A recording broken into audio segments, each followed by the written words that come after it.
بسم اللہ الرحمن الرحیم۔ السلام علیکم۔ کیا ایک خلیفہ کو ایسا کرنا چاہیے؟ تم اسے خلیفہ کہہ رہے ہو؟ ابو الحسن خرقانی نے کہا، میں تو اسے خلیفہ سمجھتا ہی نہیں، نہ یہ شریعت کی روح سے خلیفہ ہے۔ خلیفہ کے لیے زہد و تقوی بنیادی شرط ہے۔ دوسری شرط یہ ہے کہ قوم میں وہ اپنے دوست اور دشمن بنانے والا نہ ہو۔ تیسری شرط یہ ہے کہ اسے کوئی دنیاوی لالچ نہ ہو۔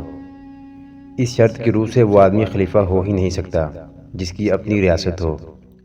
حکمران خلیفہ ذاتی دلچسپیوں اور تعصبات کے بغیر رہ نہیں سکتا۔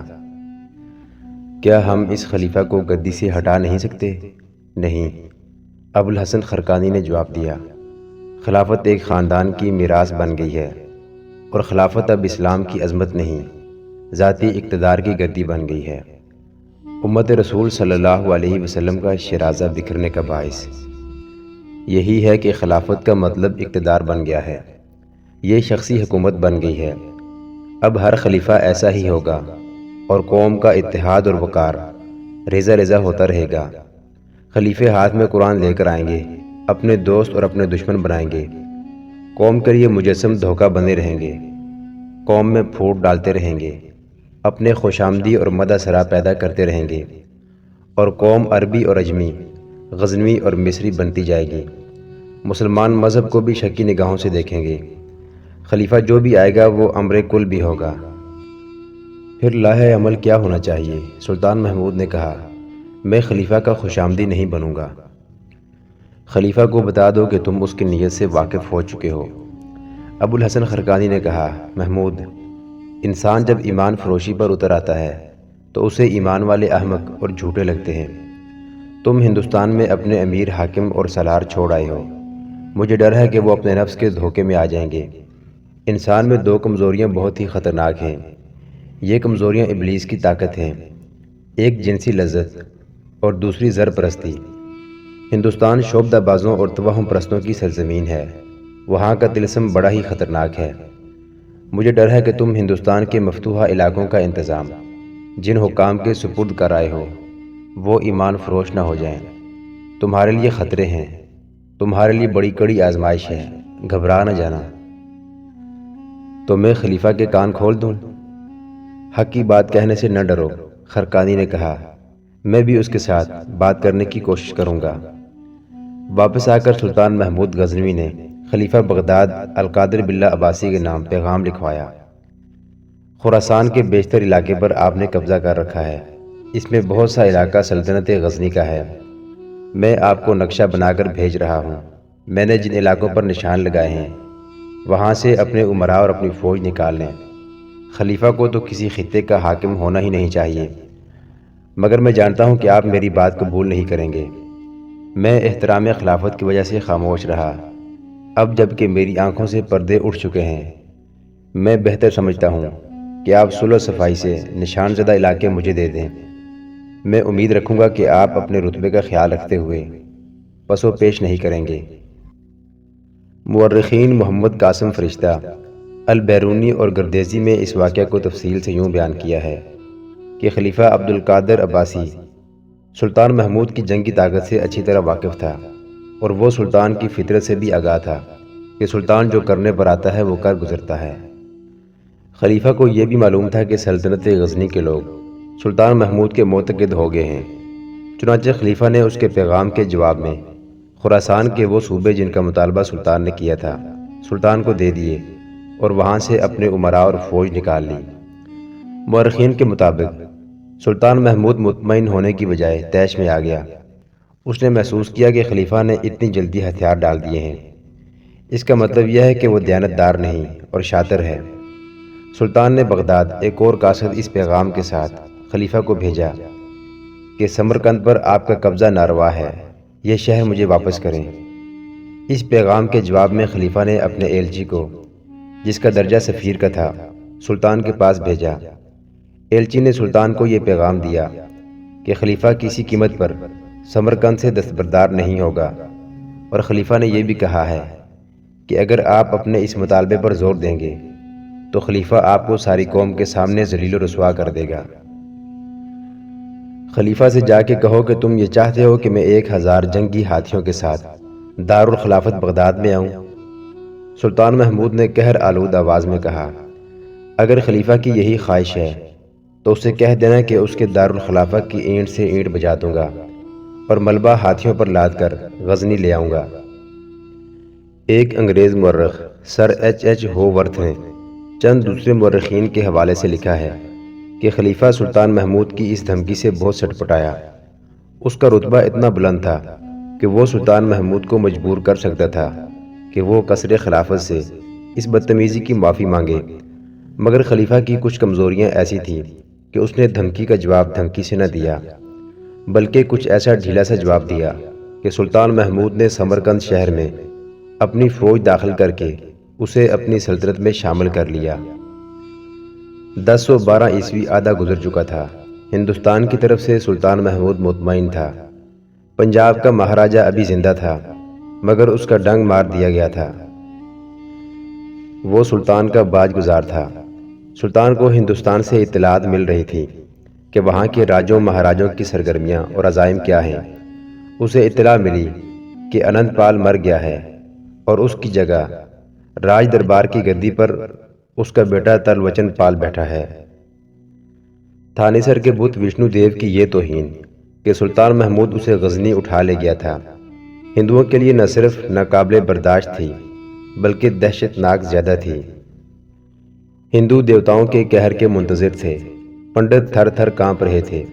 ان کا عقیدہ یہ تھا کہ یہ بت انسان کی پیدائش کے ساتھ ہی وجود میں آیا تھا اور اولین انسانوں نے اس کی پرستش کی تھی۔ یہ بت اب غزنی کے گھوڑ دوڑ کے میدان میں ٹوٹا پڑا تھا اور اس کے ٹکڑوں کو گھوڑے اور دوڑ کے مقابلے کے رتھ پیس رہے تھے۔ سارے ہندوستان کے مندروں کی گھنٹیاں صبح و شام بجتی تھی۔ بہت سے پنڈت گنگا کنارے چلے گئے تھے اور پانی میں کھڑے ہو کر ہری کشن اور بھگوان سے بخشش مانگ رہے تھے۔ آندھی آتی یا بجلی چمکتی تو ہندو ہاتھ جوڑ کر دعا میں بڑبڑانے لگتے تھے۔ اپنے باپ جے پال کے بعد مہاراجہ انند پال اٹھا تو تمتراک سے تھا اور اس نے سلطان محمود کو 2-3 میدانوں میں للکارا بھی تھا، مگر ہر بار اس نے شکست کھائی اور پسپا ہوا۔ سلطان سے دوستی کا اعلان کیا اور اسے دھوکہ بھی دیا، آخر دم چھوڑ گیا۔ بعض مورخ کہتے ہیں کہ اس کی موت کا باعث پے در پے شکستوں کا غم تھا۔ تھانیسر کے مندر کی تباہی کے بعد وہ اس غم سے جانور نہ ہو سکا اور اس کے بیٹے تلوچن پال نے گدی سنبھال لی۔ انند پال کی موت پر ہندوستان کے چھوٹے بڑے راجے مہاراجے اور رائے لاہور میں آئے ہوئے تھے۔ اس کی لاش چیتا پر جل رہی تھی۔ کنوج کے راجا نے بلند آواز سے کہا، آج وہ شخص جل کر راکھ ہو گیا ہے جس کی ساری عمر مندروں کی حفاظت اور اسلام کے خلاف لڑتے گزری۔ یہ واحد شخص تھا جس نے اپنے علاقے سے باہر جا کر محمود غزنوی سے ٹکر لی۔ یہ ہم سب کی بزدلی اور اپنے مذہب سے غداری ہے کہ ہمارے مندروں میں مسلمان اذانیں دے رہے ہیں۔ آؤ انند پال کے جلتے ہوئے جسم کے شعلوں کی تپش میں عہد کریں کہ ہمیں اپنے مندروں کی آبرو بحال کرنی ہے اور یہاں مسجدوں کو مندر بنانا ہے۔ میں عہد کرتا ہوں، کلنجر کے راجا نے کہا، کہ وشنو دیو کی توہین کا انتقام غزنی کی اینٹ سے اینٹ بجا کر لوں گا۔ ہر ایک راجہ اور مہاراجہ نے، پنڈت اور رشی نے جلتی ہوئی چتا کے قریب ہو کر عہد کیا کہ وہ اسلام کے بڑھتے ہوئے سیلاب کے آگے اپنی فوج کی لاشوں کا بند باندھے گا۔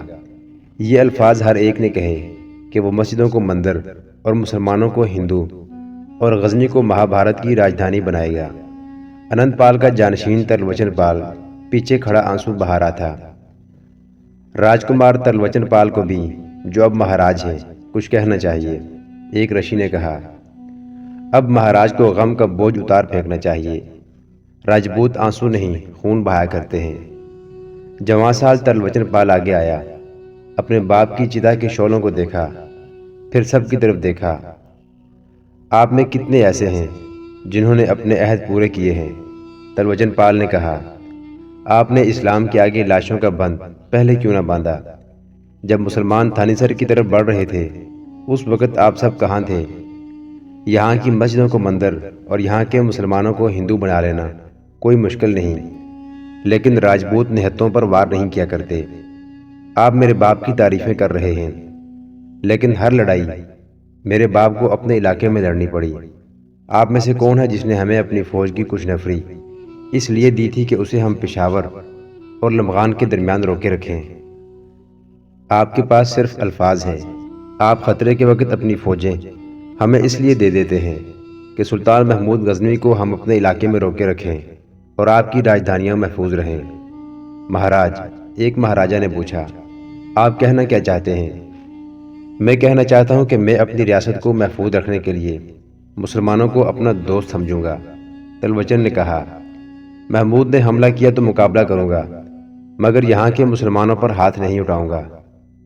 تو کیا آپ محمود کے باج گزار رہیں گے؟ مہاراجہ کنوج نے پوچھا۔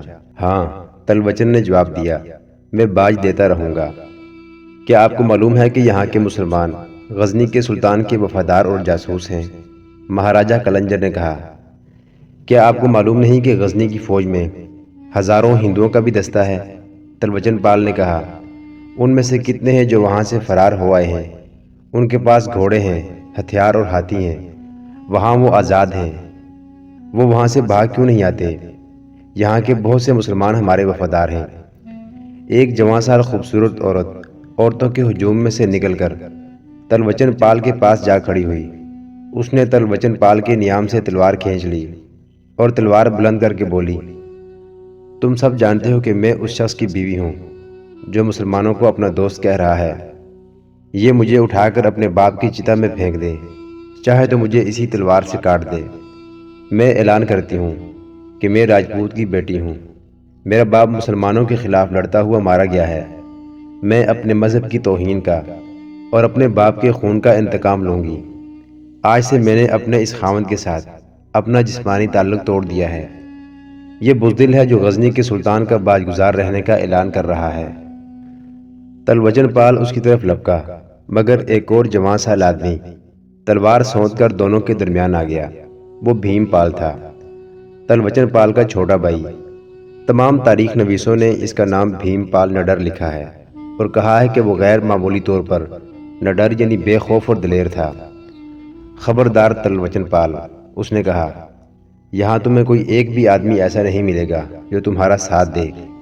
اگر اس عورت پر تم نے ہاتھ اٹھایا تو میں بھول جاؤں گا کہ تم اس کے خاوند اور میرے بھائی ہو۔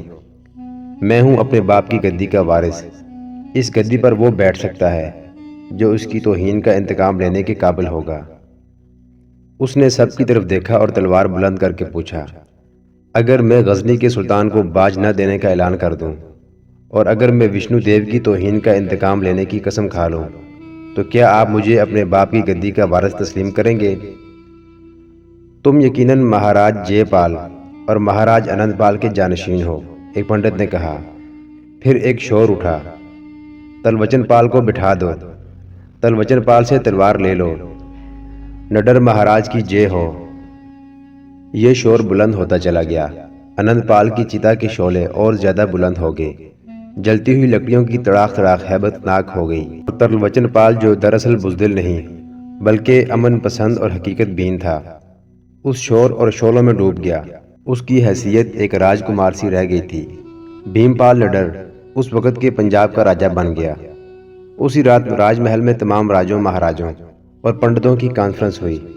اس میں تلوچن پال نہیں تھا، اس کا بھائی بھیم پال گفتگو کی قیادت کر رہا تھا۔ سب سے بڑے پنڈت نے تجویز پیش کی کہ تمام مسجدیں مسمار کر دی جائیں اور مسلمانوں کو مجبور کر دیا جائے کہ غزنی چلے جائیں یا ہندو بن جائیں۔ یہاں میں اپنے بھائی تلوچن پال کی اس بات سے اتفاق کرتا ہوں کہ ہم نہتوں پر ہاتھ نہیں اٹھائیں گے۔ بھیم پال نے کہا، ہم دشمن نہیں دوست پیدا کریں گے۔ مسجدوں کو ہم نے گرا بھی دیا تو کیا ہوگا؟ مسلمان جہاں کھڑا ہو کر نماز پڑھتا ہے وہی اس کی مسجد ہوتی ہے۔ ہمیں سلطان محمود جیسے طاقتور جنگجو سے لڑنا ہے۔ میں ہندوستان کی تاریخ میں اپنے نام کے ساتھ یہ یاد نہیں چھوڑنا چاہتا کہ بھیم پال نے غزنی کے سلطان سے شکست کھائی اور نہتے مسلمانوں سے انتقام لیا۔ ہمارے سامنے مسئلہ یہ ہے کہ جس طرح ہماری عبادت گاہیں تباہ ہوئی ہیں، اس کا یہ اثر ضرور پڑے گا کہ ہندو اسلام کی طرف راغب ہونے لگیں گے۔ ایک پنڈت نے کہا، لوگ دیوتاؤں کے قہر سے ڈر رہے ہیں مگر ابھی تک قہر نہیں آیا۔ ہمیں خود قہر بن کر غزنی کی فوج پر گرنا ہے۔ یہی ایک طریقہ ہے جس سے ہم ثابت کر سکتے ہیں کہ جنہیں مسلمان بت کہتے ہیں یہ ہمارے دیوتا ہیں اور ان کی توہین کرنے والا زندہ نہیں رہ سکتا۔ کسی نے یہ بھی مشورہ دیا کہ جن قلعوں پر مسلمانوں کا قبضہ ہے انہیں محاصرے میں لے لیا جائے، مگر دو مہاراجوں نے اس کی مخالفت کی اور کہا کہ محمود غزنوی اپنی پوری جنگی طاقت سے آ جائے گا، اس کے لیے ہمیں تیاری کی ضرورت ہے، ہمیں تیاری کے لیے وقت چاہیے، پھر ہم محمود کو ہندوستان میں گھسیٹ کر کسی بڑی ہی مشکل جگہ لائیں گے اور لڑائیں گے، ہم اسے پھندے میں لائیں گے۔ اس دوران کیا ہمیں یہ کوشش نہیں کرنی چاہیے کہ ہم بھیرا، ملتان اور تھانیسر کے مسلمان سالاروں اور حکام کو ہاتھ میں لیں تاکہ وہ سلطان محمود کے وفادار نہ رہیں؟ بھیم پال کے وزیر نے کہا۔ وہ بڑا ہی دانش مند اور تجربہ کار وزیر تھا۔ اس نے کہا، ہمارے پاس طریقے موجود ہیں جن سے ہم ان حکام کو بیکار کر سکتے ہیں۔ یہ مسلمان اپنے ایمان اور کردار کے بڑے پکے ہوتے ہیں، بھیم پال نے کہا۔ مجھے امید نہیں کہ آپ ان کے سالاروں اور حاکموں کو اپنے ہاتھ میں لے سکیں گے۔ وزیر نے ہنس کر کہا، مسلمان بھی انسان ہوتے ہیں، ہر انسان اوتار اور پیغمبر نہیں ہوتا، ہر انسان میں ایک سی کمزوریاں اور ایک سی خواہشیں ہوتی ہیں، جو انسان انہیں دبا لیتے ہیں وہ رشی منی اور مولوی کہلاتے ہیں۔ ہم یہ کام تھانیسر سے شروع کریں گے۔ اس کانفرنس میں ایک فیصلہ یہ ہوا کہ محمود غزنوی کے خلاف جنگی تیاریاں شروع کر دی جائیں، اور دوسرا یہ کہ اس کے سالاروں وغیرہ کو ہاتھ میں لینے کی مہم کا آغاز کر دیا جائے۔ ان تیاریوں کے بعد بھیم پال کو سلطان محمود غزنوی کو یہ پیغام بھیجنا تھا کہ وہ غزنی کا باج گزار نہیں، اور انند پال نے سلطان کے ساتھ دوستی کا جو معاہدہ کیا تھا وہ منسوخ کیا جاتا ہے۔ سلطان محمود غزنوی اپنے تجربہ کار سالاروں عبداللہ عطائی، التنتاش اور ارسلان جاذب کو اپنے ساتھ لے گیا تھا، کیونکہ وہاں کی جنگیں اس کے لیے زیادہ خطرناک تھیں۔ ہندوستان میں وہ جن سالاروں کو چھوڑ گیا تھا وہ تھے تو اچھے جرنیل، لیکن ان تین سالاروں کے پائے کے نہیں تھے جنہیں سلطان اپنے ساتھ لے گیا تھا۔ ان پر شہری انتظامیہ کے حاکم مقرر کر دیے گئے تھے۔ تھانیسر میں بہرام غور سالار تھا اور شہری حاکم قطب گزک تھا۔ وہ پہلی بار ہندوستان میں آئے تھے، انہیں یہاں کی ہر چیز عجیب لگتی تھی۔ انہوں نے یہ شعبدہ بھی دیکھا تھا کہ دو لڑکیوں کو دو ٹوکروں میں بٹھایا گیا اور خالی ٹوکرے دکھا دیے گئے، پھر لڑکیوں کو انہی ٹوکروں میں سے برآمد کیا گیا۔ نسوانی حسن کے لحاظ سے غزنی بھی خوبصورت علاقہ تھا، لیکن ہندوستان کا حسن انہیں زیادہ جاذب لگا۔ انہیں بتایا گیا کہ ہندوستان طلسماتی سرزمین ہے اور یہاں یہ بتانا مشکل ہے کہ شعبدہ کیا اور کرامات کون سی ہیں۔ ان کے لیے سب سے زیادہ عجیب بات یہ تھی کہ یہاں لوگ سانپوں کی بھی پوجا کرتے تھے اور عورتیں سانپوں کو دودھ پلاتی تھیں۔ ایک روز تھانیسر قلعے میں 7-8 راہب آئے، ان کے ساتھ 4 جوان لڑکیاں تھیں۔ ان سب کا لباس ایک ایک سفید چادر تھی جو مردوں کے کندھوں سے ٹخنوں تک گئی ہوئی تھی۔ لڑکیوں کے لباس بھی یہی تھا، ان کے سروں پر باریک کپڑے کی اوڑھنیاں تھیں۔ ان لڑکیوں کے رنگ گورے، آنکھیں شربتی اور بال گہرے بادامی تھے۔ ان کے نقش نگار میں کشش تھی۔ مردوں کی داڑیاں تھیں، ان میں ایک سفید ریش تھا۔ شام کے بعد کا وقت تھا جب یہ گروہ قلعے میں داخل ہوا۔ یہ لوگ راہب اور پرہیزگار لگتے تھے۔ انہوں نے قلعہ دار سے ملنے کی خواہش ظاہر کی تھی اور وجہ یہ بتائی تھی کہ ان کے ساتھ جوان لڑکیاں ہیں، اس لیے وہ سرائے میں ٹھہرنے سے ڈرتے ہیں۔ انہیں لڑکیوں کے لیے محفوظ رہائشی جگہ کی ضرورت تھی۔ انہیں قلعہ دار قطب گزک تک جانے کی اجازت دے دی گئی۔ انہیں قلعہ دار کی طرف جاتا دیکھ کر سالار بہرام اور اس کا نائب بھی اس عجیب مخلوق کو دیکھنے چلے گئے۔ یہ لوگ لباس سے عجیب نہیں لگتے تھے۔ عجوبہ ایک تو یہ تھا کہ مرد بھی خوبصورت تھے اور لڑکیاں ان سے زیادہ حسین تھیں۔ دوسرا عجوبہ یہ تھا کہ ان میں جو سفید ریش تھا اس کے گلے کے گرد گز سوا گز لمبا سانپ لپٹا ہوا تھا۔ یہ سیاہ پھن دار ناگ تھا جو اپنا منہ سفید ریش کے چہرے پر اور کبھی سر پر پھیرتا تھا۔ مردوں کے پاس بڑے خوبصورت عصا تھے، ہر عصا کے اوپر سانپ کا پھن بنا ہوا تھا۔ لڑکیوں کی گردنوں سے رنگ دار رسیاں لٹک رہی تھیں اور رسیوں کے سروں سے باریک گھنٹیاں بندھی ہوئی تھیں۔ لڑکیاں چلتی تھیں تو گھنٹیاں دھیمی آواز سے اس طرح بجتی تھیں جیسے ندی کا پانی پتھروں سے گزر رہا ہو۔ قطب گزک نے ان کا خیر مقدم کیا اور احترام سے بٹھایا، کیونکہ وہ شکل و صورت اور لباس سے قابل احترام رکھتے تھے۔ ہم شاید آپ کے دربار میں آنے کی جرت نہ کرتے، سفید ریش نے کہا، لیکن ہم آپ پر اعتماد کر سکتے ہیں کیونکہ آپ ایک باطل مذہب کے دشمن ہیں۔ ہمیں دلی خوشی ہے کہ آپ باطل کو کچل رہے ہیں۔ آپ یقیناً اونچے کردار کے لوگ ہیں۔ آپ کا مذہب کیا ہے؟ سالار بہرام نے پوچھا۔ ہم سانپوں کے پجاری ہیں، سفید ریچھ نے کہا، اور اس کے ساتھ ہی ہم ایک خدا کو مانتے ہیں۔ ہمارا حسب نسب ان یونانیوں سے ملتا ہے جو سکندر اعظم کے ساتھ ہندوستان میں آئے تھے۔ وہ یونانیوں کا خاص فرقہ تھا جو سانپوں کا پجاری تھا۔ ان کے متعلق ایک روایت ہے کہ وہ ہمیشہ ایک شیش ناگ کی تلاش میں رہتے تھے جو انہیں یونان میں نہ مل سکا۔ یہاں ہندوستان میں انہیں مل گیا۔ وہ سکندر اعظم کی فوج سے الگ ہو گئے اور شیش ناگ کے پیچھے چل پڑے۔ روایت ہے کہ یہ ناگ ان کے لیے خدا نے بھیجا تھا۔ اس کا رنگ لال اور سنہری تھا، اس کے سر پر کلغی تھی اور وہ ایک سیاہ ناگ کی پیٹھ پر سوار تھا۔ شیش ناگ آگے آگے چل پڑا۔ ہمارے آباء و اجداد کے چند آدمی اس کے پیچھے کے۔ وہ ایسے دشوار گزار علاقے میں چلا گیا جہاں عام انسان نہیں پہنچ سکتے۔ وہاں چٹانیں ہیں جو اوپر تلوار کی دھار کی طرح ہیں۔ دریائے جمنا کی ایک شاخ اس علاقے میں سے گزرتی ہے۔ اس کے اوپر قدرت کا بنایا ہوا پل ہے جو دریا کی چوڑائی جتنا لمبا پتھر ہے۔ چوڑائی لکڑی کے شتیر کی طرح ہے۔ اس پر ایک انسان کا پاؤں آ سکتا ہے۔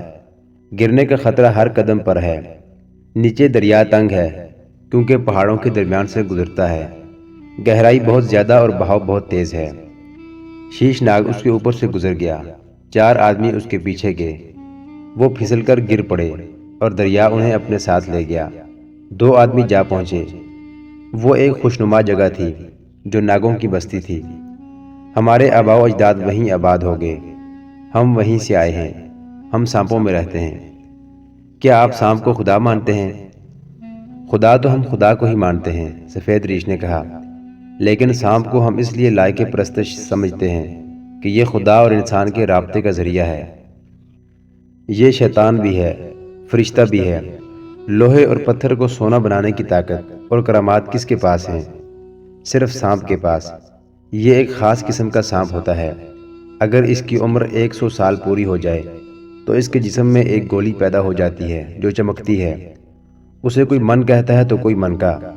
سانپ اسے ہر وقت منہ میں رکھتا ہے، کسی وقت اس کے ساتھ کھیلتا ہے۔ گولی کو ہوا میں اچھالتا ہے اور اسے پکڑ لیتا ہے۔ یہ گولی اگر لوہے کے ٹکڑے پر رگڑو تو لوہا سونا بن جائے، اسے اپنی تلوار پر رگڑیں تو تلوار سونا بن جائے، مگر آج تک کوئی انسان یہ گولی حاصل نہیں کر سکا۔ رات کو سانپ سو نہیں سکتا۔ وہ گولی منہ سے نکال کر زمین پر رکھتا ہے اور اس پر کنڈلی مار لیتا ہے، تب اسے نیند آتی ہے۔ ایسا سانپ صدیوں بعد سننے میں آتا ہے، مگر صرف سننے میں آتا ہے، اسے دیکھا کسی نے نہیں۔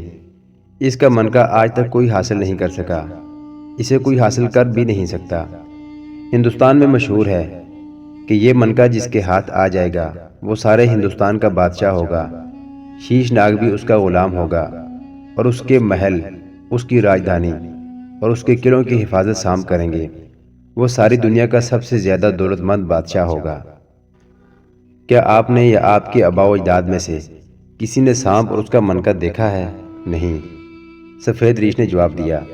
ہمارے خطے میں منکے والا سانپ موجود ہے، لیکن وہاں تک ہم میں سے کسی کو جانے کی اجازت نہیں۔ کوئی وہاں جانے کی جرت بھی نہیں کر سکتا۔ ہم وہ جگہ جانتے ہیں جہاں وہ سانپ ہے، لیکن اس تک پہنچنے کے لیے راستہ اس قدر خطرناک ہے کہ کوئی زندہ نہیں رہ سکتا۔ ہمیں یہ بھی بتایا گیا ہے کہ وہاں سونا بکھرا ہوا ہے اور وہاں ہیرے اور جواہرات ہیں، اور ہمارے پروہت کہتے ہیں کہ وہاں جو لڑکیاں ہیں انہیں دیکھ کر کوئی یقین سے کہہ نہیں سکتا کہ یہ اس دنیا کی لڑکیاں ہیں۔ باہر کی دنیا والوں کو اس خطے کے متعلق علم ہے، لیکن سب کہتے ہیں کہ وہاں جو لڑکیاں ہیں انسان نہیں ہیں، ناگنیں ہیں جنہوں نے اپنا روپ بدل رکھا ہے۔ یہ غلط ہے، وہ ہماری نسل کی لڑکیاں ہیں۔ وہ جس قدر حسین ہیں اتنی ہی بد نصیب ہیں۔ عمر کے ایک حصے تک وہ خوش رہتی ہیں، مگر آگے چل کر وہ اداس رہنے لگتی ہیں کیونکہ انہیں مرد کی رفاقت میسر نہیں آتی۔ سفید ریچھ ایسے انداز سے اس طلسم ہوش ربا کی باتیں سنا رہا تھا کہ قلعہ دار قطب گزر اور سالار بہرام اور اس کے نائب سالار کی آنکھیں ٹھہر گئی تھیں اور ان کے رونگٹے کھڑے ہو رہے تھے۔ ان کے سامنے 4 لڑکیاں بیٹھی تھیں، ان سب کے ہونٹوں پر تبسم تھا۔ غزنی کے یہ حکام ان لڑکیوں کو دیکھ دیکھ کر حیران ہو رہے تھے۔ کہ ان سے زیادہ خوبصورت بھی کوئی لڑکی ہو سکتی ہے۔ انہوں نے مہمانوں کی خوب خاطر و مدارت کی اور ان کی رہائش کا شاہانہ انتظام کر دیا۔ وہ سب سونے کے لیے چلے گئے تھے، مگر سفید ریچھ کو قطب گزک نے اپنے پاس بٹھا رکھا تھا۔ وہ سفید ریچھ سے اس خطے کے بھید لے رہا تھا اور سفید ریچھ اسے کہہ رہا تھا کہ سارے ہندوستان کی بادشاہی کا راز ناگوں کے اس خطے میں ہے جہاں کوئی اجنبی نہیں جا سکتا اور جانے کی جرت بھی کوئی نہیں کرتا۔ کیا وہاں تک پہنچا جا سکتا ہے؟ قطب گزک نے پوچھا اور ذرا جھجک کر بولا، مجھے دولت کی ضرورت نہیں، آپ دیکھ رہے ہیں کہ کتنا بوڑھا ہو گیا ہوں، بڑھاپے کی بیماریوں نے حملے شروع کر دیے ہیں۔ میں نے سنا ہے کہ ہندوستان کے پہاڑی علاقوں میں ایسی جڑی بوٹیاں ہیں جو بڑھاپے کے عمل کو روک دیتی ہیں۔ سفید ریچھ نے اس کی بات پوری کرتے ہوئے کہا، میرے بال سفید ہو گئے ہیں لیکن میرے جسم کو ہاتھ لگائیں، جوانوں جیسا مضبوط اور توانا ہے اور میری عمر 100 سال سے زیادہ ہو گئی ہے۔ آپ نے ٹھیک سنا ہے، ہمارے خطے میں ایسی بوٹی ہے جس میں سانپوں کا زہر ملا ہوا ہے، صرف ہم لوگ اس بوٹی سے واقف ہیں۔ یہ صرف جوان ہی نہیں رکھتی بلکہ بڑی لمبی عمر دیتی ہے۔ قطب گزک کا خیال تھا کہ ان لوگوں سے وہ اکیلا ہی راز لے رہا ہے، لیکن سالار بہرام جو مردانگی کا خوبصورت مجسمہ تھا، اس عجیب و غریب گروہ کے ایک آدمی اور ایک لڑکی کو اپنے کمرے میں بٹھائے ہوئے پوچھ رہا تھا کہ کیا وہ اسے اپنے ساتھ خطے میں لے جا سکتے ہیں۔ وہ آدمی اسے بتا رہا تھا کہ وہ اپنے فرقے اور عقیدے کے ساتھ غداری نہیں کر سکتا۔ وہ باتیں کرتے کرتے کسی بہانے باہر نکل گیا اور لڑکی اس کے پاس اکیلی رہ گئی۔ وہ مسکرا رہی تھی۔ بہرام نے اس کے ساتھ باتیں شروع کر دیں۔ لڑکی نے اسے کہا کہ اس نے اس سے زیادہ خوبصورت اور تن و مند آدمی کبھی نہیں دیکھا۔ تم تو جنت میں رہتی ہو، بہرام نے کہا۔ وہ جنت نہیں جہنم ہے جہاں اپنے جذبات کو چلنے پڑیں، لڑکی نے کہا۔ ہماری زندگی ان راہبوں کے ساتھ گزر رہی ہے، یہ مردہ دل لوگ ہیں، مجھے آپ کی عورتوں جیسی زندگی چاہیے۔ یہاں سے بات چلی تو اس مقام تک جا پہنچی جہاں دل تو دو ہوتے ہیں لیکن دو جسموں کی جان ایک ہو جاتی ہے۔ لڑکی نے والہانہ محبت کا اظہار کیا تو بہرام نے اس سے پوچھا کہ سانپ کے منکے کا قصہ کہاں تک درست ہے۔ لڑکی نے اسے بتایا کہ وہ ساتھ چل کر اس کی رہنمائی نہیں کر سکتی، اسے راستہ سمجھا سکتی ہے۔ چنانچہ اس نے راستہ سمجھانا شروع کر دیا اور بہرام کاغذ پر لکیریں ڈالتا گیا۔ آپ کے پاس تیروں کا ذخیرہ ہونا چاہیے، لڑکی نے کہا۔ وہاں آپ کو قدم قدم پر سانپ نظر آئیں گے، آپ انہیں تیروں سے مار سکتے ہیں۔ میں نے آپ کو جو سرنگ بتائی ہے اس کے دھانے پر ایک اژدہا کنڈلی مارے بیٹھا ہوگا، اس کے سر پر تیر لگے تو مر جائے گا، جسم پر کہیں بھی تیر لگا تو یہ آپ کو زندہ نہیں چھوڑے گا۔ یہ سرنگ بہت لمبی ہے، اس میں سے آپ گزر گئے تو آپ کو شفاف پانی کا چشمہ نظر آئے گا، اس کے کنارے پر آپ کو وہ سانپ نظر آئے گا جس کے پاس وہ منکا ہے، وہ اس کے ساتھ کھیل رہا ہوگا، اسے بھی آپ تیر سے مار سکتے ہیں، منکا آپ کا ہوگا اور تم مجھے کہاں ملو گی؟ میں آپ کو مل جاؤں گی، لڑکی نے جواب دیا۔ دوسرے دن ناگ پرستوں کا یہ گروہ روانہ ہو گیا اور اپنے پیچھے پراسرار سا ہیجان چھوڑ گیا۔ قطب گزک نے اپنے محافظوں میں سے دو کو بلایا، یہ دونوں اس کی نظر میں قابل اعتماد اور دلیر تھے۔ اس نے ان سے کہا، میں نے تمہیں قلعے دار کی حیثیت سے نہیں، رازدار دوست کی حیثیت سے بلایا ہے۔ اگر میرا ایک کام کر دو تو میں تمہیں عہدے دے کر غزنی بھیج دوں گا، اگر تم فوج سے نکل جانا چاہو گے تو تمہیں نکال دوں گا۔ تم جب یہاں سے جاؤ گے تو تمہارے پاس اتنا سونا ہوگا کہ تمہاری ساتھ پوچھتے کوئی کام کیے بغیر عیش و عشرت کی زندگی بسر کریں گی۔ شرط یہ ہے کہ تم یہ راز کسی کو نہیں دو گے کہ تم کہاں جا رہے ہو، میں تمہیں ایک خاص لباس میں بھیجوں گا۔ محترم ناظرین، سلطان محمود غزنوی کی زندگی کے واقعات پر مشتمل سیریز دیکھنے کے لیے چینل کو سبسکرائب ضرور کر لیں۔ گزشتہ اقساط دیکھنے کے لیے چینل پر پلے لسٹ کا وزٹ کریں۔ ویڈیو کو لائک اور شیئر ضرور کیجیے۔ کومنٹ باکس میں اسلام زندہ باد ضرور ٹائپ کریں۔ اللہ آپ کا حامی و ناصر ہو۔